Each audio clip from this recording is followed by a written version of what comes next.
आप देखो, आपको सर दर्द, बदन दर्द, कान में दर्द होता है तो आप पेन किलर का इस्तेमाल करते हो। पेन किलर जो होता है टेम्पोरली आपको दर्द से छुटकारा देता है, निजात देता है। पेन किलर खा के आप थोड़ी देर के लिए ज़रूर ही निजात पा जाते हो अपने उस दर्द से। लेकिन एक दूसरे तरह का दर्द होता है जिसे हम कहते हैं आत्मा का दर्द। आत्मा का जो दर्द होता है उस पेन का कोई भी इलाज नहीं है, उस पेन का इलाज डॉक्टर के पास भी नहीं है। कभी कभी डॉक्टर भी आत्मा के दर्द से परेशान होते हैं, क्योंकि डॉक्टर पहले जो है ह्यूमन बीइंग है, डॉक्टर उनका प्रोफेशन, उनके पास भी उनके कर्म के हिसाब से उतना ही दर्द है, इमोशनल पेन उतना ही है जितना हमारे पास पेन होता है। और देखो, आत्मा का जो दर्द होता है ना, वो कहाँ से पनपता है? मन का टूटने से। मन क्यों टूटता है? जब आपके आत्म स्वाभिमान को ठेस लगती है तो आपके आत्मा पे एक स्कार बनता है। माइंड जो है मेंटल ट्रॉमा में चला जाता है, सफोकेशन, सेपरेशन, फ्रस्ट्रेशन में चला जाता है, जहाँ से डिप्रेशन की कहानी शुरू होती है। आपका जो इनलुक आउटलुक ख़राब होता है, ओवरऑल आपकी जो पर्सनालिटी होती है वो डैमेज होना शुरू होती है। और ये जो सारी चीज़ें होती हैं ना, यहीं से आत्मा का दर्द शुरू होता है। मतलब a soul is crying out of pain. आप देखो, बॉडी के अंदर किसी भी तरह का कोई डिजीज पनपता है, वो कीटाणु विषाणु उसके लिए जिम्मेवार होता है, हम कह देते हैं। लेकिन आत्मा के अंदर जो दर्द होता है ना, अगर गौर करो तो उसके लिए कौन जिम्मेवार है? कहीं न कहीं उसके लिए हम खुद ही जिम्मेवार हैं, क्योंकि हमारा जो मन होता है वो कहीं न कहीं वीक होता है, कमज़ोर होता है। तो होता क्या है कि जैसे-जैसे आप कमज़ोर बन के जियोगे, दूसरे लोगों को मौका मिलता है, वो आपके ऊपर चढ़ के रहते हैं, दबंगई दिखाते हैं, गलत बातें आपके ऊपर थोपते हैं, आपके ऊपर गलत बातें मानने के लिए फ़ोर्स करते हैं, प्रेरित करते हैं, जिसको आपका मन स्वीकार नहीं करता है। तो क्या होता है, आपकी आत्मा जो है एक अलग दुनिया में चली जाती है, दर्द में चली जाती है। और आत्मा जो है नॉन स्टॉप आपसे यही बात करते रहती है, आपका इंटरनल टॉक चलते रहता है कि मेरे साथ गलत हो रहा है, हम करें तो करें क्या? और इन द मीन टाइम वहीं से पेन की कहानी, दर्द की कहानी शुरू होती है।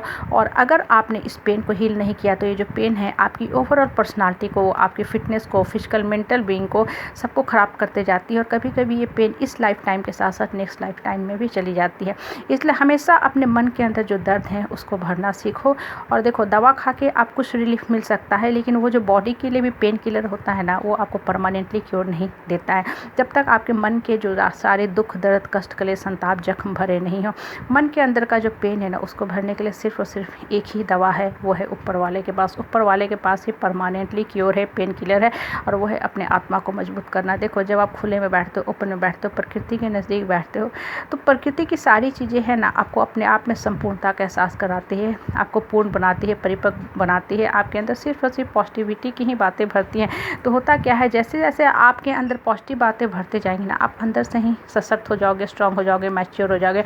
और ऐसा जो आत्मा होते हैं ना, समाज को, परिस्थिति को, परिवार को सामना करना सीखता है। देखो, रोता, गिरता, पड़ता, सड़ता, मरता, लड़ता कौन इंसान है? जो इंसान अंदर से कमज़ोर होता है, कहीं ना कहीं वो अंदर से मजबूर होकर रहता है, तो लोगों के पास घड़ी घड़ी जाके गिरता है, क्योंकि उससे ये अंदर से इनसिक्योरिटी रहती है कि अगर हम इन लोगों के साथ डर के, सहम के, गिर के नहीं रहेंगे तो मेरी आइडेंटिटी चली जाएगी, मेरा समाज में सर्वाइव करना मुश्किल हो जाएगा। और ये सारी जो चीज़ें होती हैं ना, आत्मा के कहीं न कहीं वीकनेस की निशानी होती है। इसलिए हमेशा अपने आप को मजबूत बनाओ, पूर्ण बनाओ, परिपक्व बनाओ। और देखो, ये जो खाली पीली परिवार के जो लोग होते हैं ना, इनके साथ कभी भी बहुत ज़्यादा जवाब तलब मत किया करो, आर्गुमेंट कन्फ्लिक्ट में मत उलझा करो, क्योंकि इनके लिए सोर्स ऑफ इंटरटेनमेंट है। देखो, कुत्ता जो होता है ना, उसके लिए भौंकना उसका सोर्स ऑफ इंटरटेनमेंट है। आप कुत्ता को देखना, हर थोड़ी देर पे भौंकता है, भौंकेगा, थक जाएगा, फिर वो एनर्जी रिगेन करेगा। और जैसे आप कुत्ता देखो रोड के किनारे कहीं आते हो जाते हो ना, आपके पीछे पीछे आता है, जितना आप उसको हट हट करके हटाने का कोशिश करोगे, कुत्ता आपकी तरफ उतना ही आएगा।